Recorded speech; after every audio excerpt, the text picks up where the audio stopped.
Here we go. Welcome, welcome, welcome to episode 1 of your personal brand plan.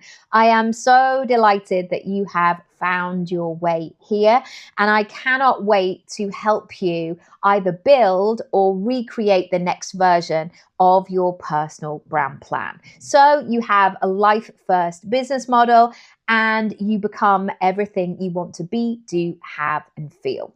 I've been talking about personal brands for the last 25 years. I know, a really long time.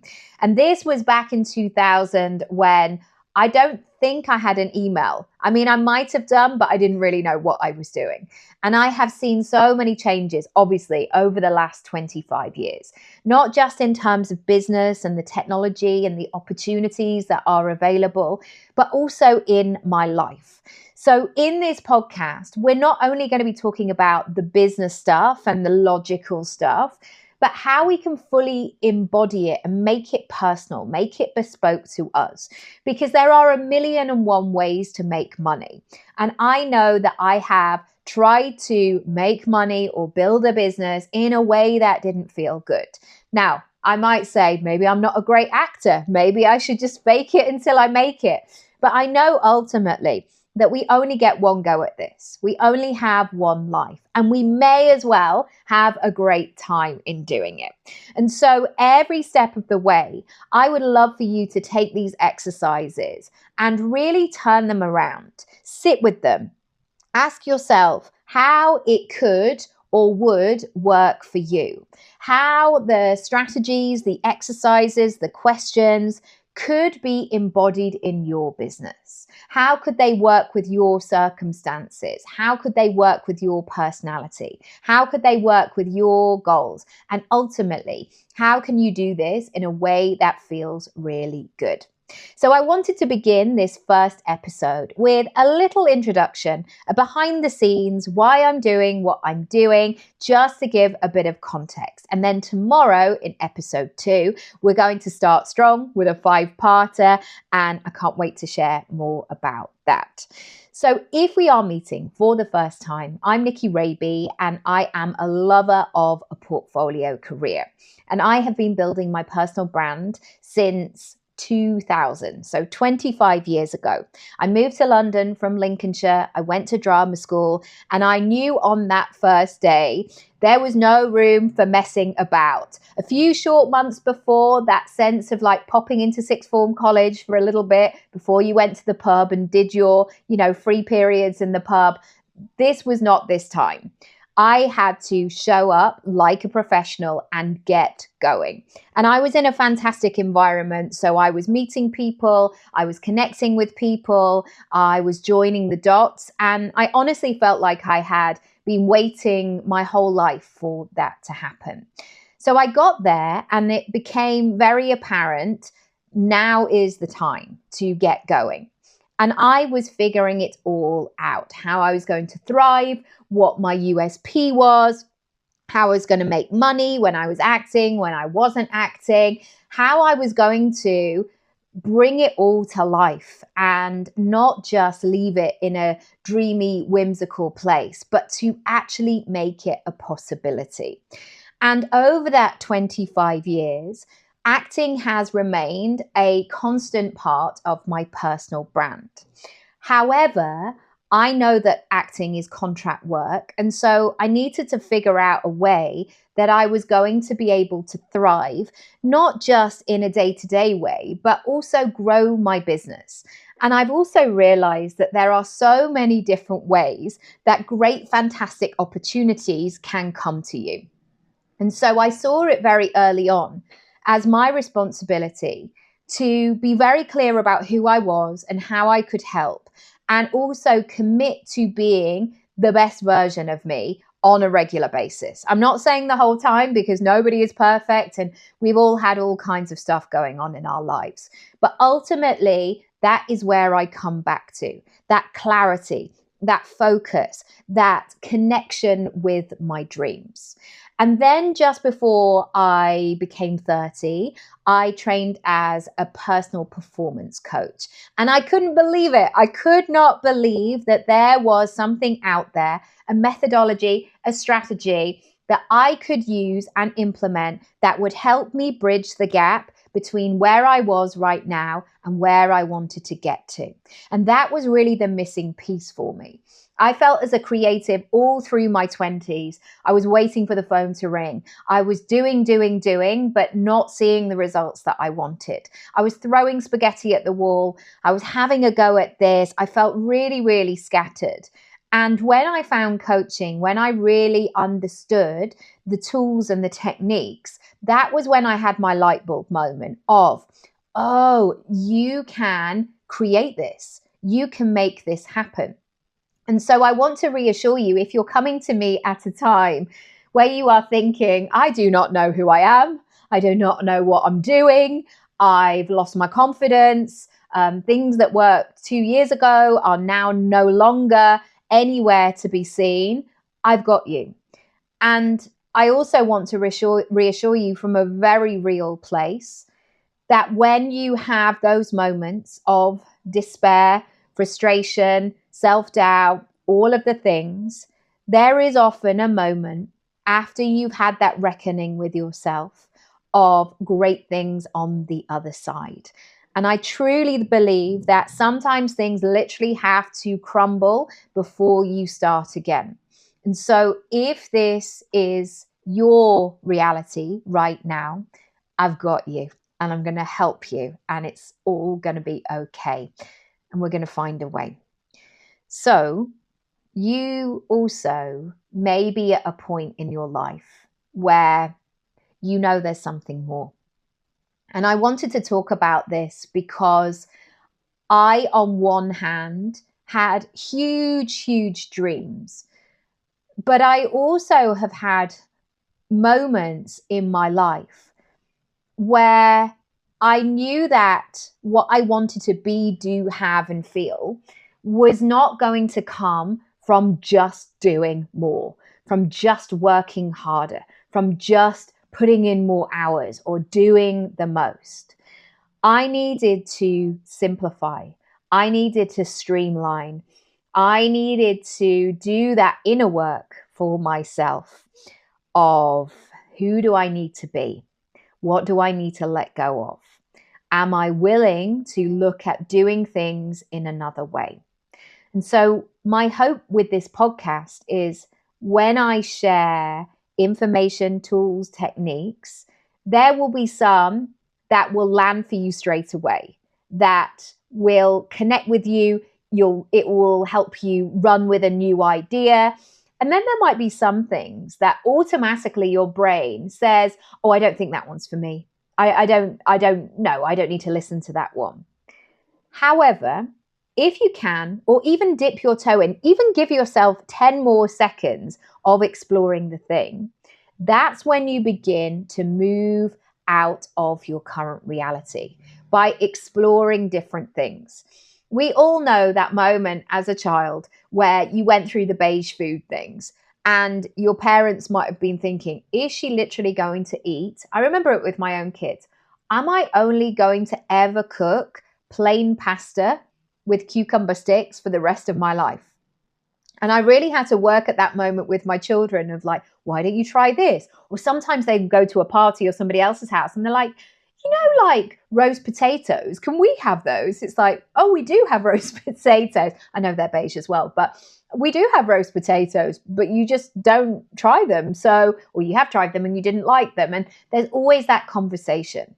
Now is a great time to dip your toe in again, to look at things in a different way, to almost imagine seeing a photograph or something physical that you can hold in your hand and looking at it from all the different aspects. I always think about this when I go to the Tate Modern. The ceilings, the Tate Modern is vast. If you've never been to it in London, I highly recommend it. But you can sometimes enter a room and you can see a sculpture dangling from the ceiling. And you might look over a balcony and you see it in one way. And then you go down the stairs and then you see another angle. And then finally you make it onto the same floor and you look up at it and you see it in a way that is transformative, a way that you've never even thought of, or you see something that you totally missed in the first few times that you'd seen it. Now is the time to break this cycle of, I don't know, I'm stuck, I think that this is going to be like this forever, I don't know who I am. Now is the time to find out. And I'm going to be helping you here by asking you some really big questions so you get some big, juicy answers. Now, you may be familiar with the fact that I had a podcast from 2018, I think, until about 2023. I did over 1,000 episodes. It was in the top business charts on Apple. And I got to a stage with it where I needed to pause. I never wanted it to become something that I just chucked out there and hoped for the best. And I was we moved house, we did various things, and I just needed to stop and press pause on it. And so that is exactly what I did.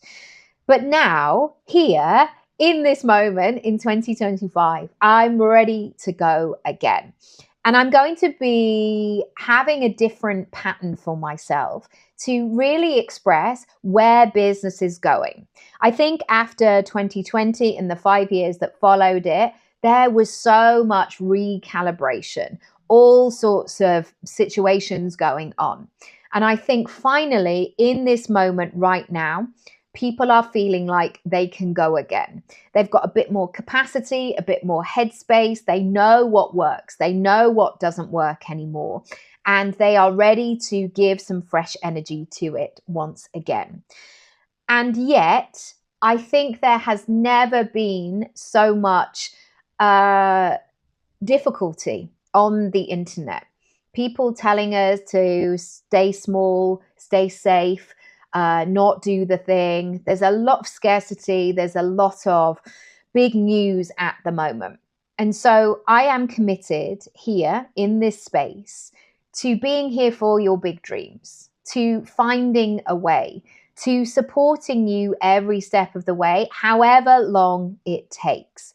And I'm going to be telling you in the next, I'm going to say week, how you can continue the conversation in this community, because I want to do something quite special with this podcast.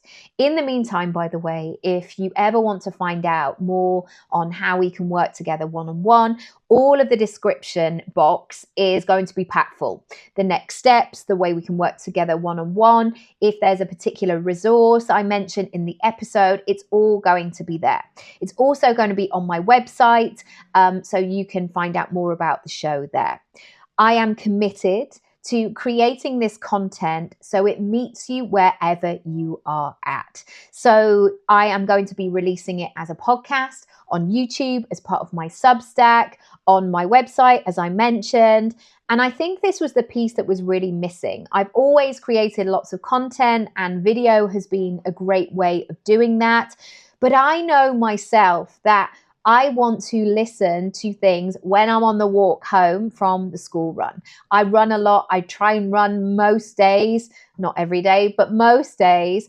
And podcast is great for me. I don't want YouTube adverts. So I want to create the content in a way that you can receive it. You will hear me talking a lot about working in a little and often way. And often this will contradict the way that the internet is talking to us. The internet talks to us in a very masculine way, I would say. This way of going all in, putting your dreams where you want to see them and getting rid of anything that gets in your way. And for me, I do not want to do that. And that does not feel good to me. And I was actually trying on this idea just for the purposes of preparing for this. And I thought, can I imagine actually saying to my children, who are 5 and 9, sorry, I'm going all in on this thing. And it doesn't matter what you want or what you need from me. You're going to have to figure it out yourself. Now, that's not to say I need to do everything in my house, but I have adult responsibilities. I have commitments. I'm never going to be that parent because that is a very important role to me as well. And so I want to introduce you to a new rhythm of possibility. Somewhere, somehow, introducing a little and often rhythm so you feel like you're on your way. And one of the things that happened to me in 2015 when I had my son, I suddenly saw all these bros on the internet saying things like get up at 4, work out for 2 hours, have a protein shake. Well, my son didn't sleep until he was 3.5. So the idea of getting up at 4, which might be like the last time I got him down for a sleep for the night, and then sometimes he'd sleep till 7, that was my golden time. That was not space for a morning routine where I was, dry brushing at that time. I was in my bed undisturbed because finally we could all get some rest. And little and often has always worked for me. I've never been that trust fund baby who's just like, I don't know what to do today. I think I'm just going to take myself off for a week. No, no, no, no, no. Ever since I was 18, I've had a job in London. I've needed to make it work financially. And I've also had big life goals as well. I knew I wanted to own a home. I knew I wanted to travel. I knew I wanted to live a certain quality of life. So this little and often thing has really worked for me, and it's something I've always paid attention to. Whenever I get overwhelmed or frustrated that things are not happening quick enough, I always go back to what I can do rather than what I can't. Okay, I can do this today for 15 minutes. Okay, I'm going to do that. I'm going to do that for 15 minutes and see where I get to. And then tomorrow I might have half an hour to do it. Okay, great. I'm going to do that. But I really notice the buildup of that instead of just waiting for the perfect time. Waiting for the perfect time is basically a way of not doing it at all because there is no perfect time. Let me tell you a little bit about the schedule and how the week is going to go. So on a Monday, I want to begin with some goal setting, some strategy, some planning, some connecting to your vision, and starting the week strong with intention, with focus, rather than going, oh, it's Monday. How did that? Wow. Okay. What happened over the weekend? I have no idea. And then just kind of bum shuffling into the week.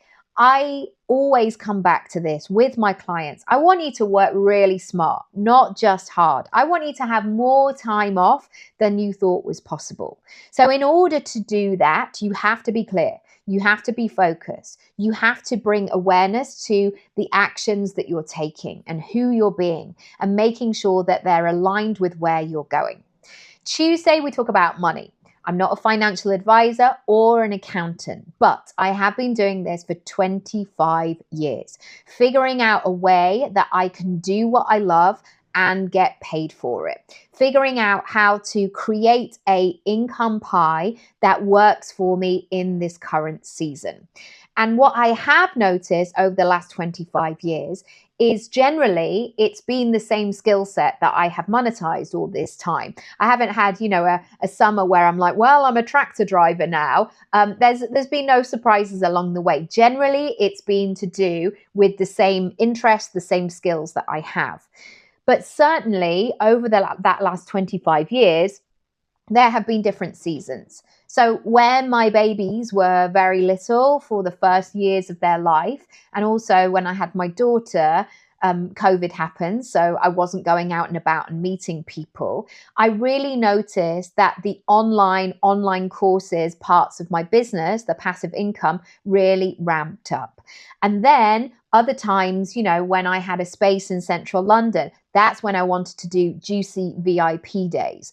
Equally, there have been times with speaking where everybody wants to come together in person.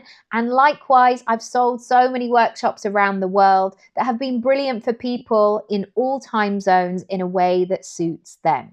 So your income pie is flexible.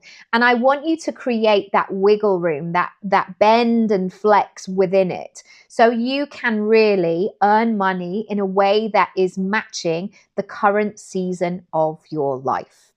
On a Wednesday, we talk about positioning. So your messaging, your USP, and your digital disco. So you can earn money online when you're working, as in when you're sitting at your desk, and also when you're not. When you're going and having a lovely time, and then you look at your phone and you see your Stripe notification and think, hang on a minute, I've just sold a course. That feels really good. Drinks are on me. Or you might just be asleep because, you're a tired person in their middle age like me. But that positioning, that messaging, again, it's another way of working smartly, being really clear who you are, what you're all about, so you can meet your ideal clients in a way that they feel really seen and heard. And then you create that work that is truly meaningful and fulfilling. Number 4, on a Thursday, we talk about speaking. So presenting, getting back on that visibility train. I know what it's like. Sometimes if you have a particularly hard season in your life, the last thing you want to do is put your face on the internet and go, hi guys. But in this time right now, we can't be invisible. That we're not going to grow our businesses that way, especially if you're a personal brand. And so in Thursday sessions, I'm always here to look at how you can build that body of work, how you can build that know, like, and trust factor, how people can watch your videos again and again, and then know and have that agency within themselves of, it's time to work with Nicky. It's time to work with Deborah. It's time to work with Steve. I'm going to send them a message because I now feel like I'm at that point. On a Friday, we finish the weekend in a great way to create an even stronger next week. On a Friday, we go deep.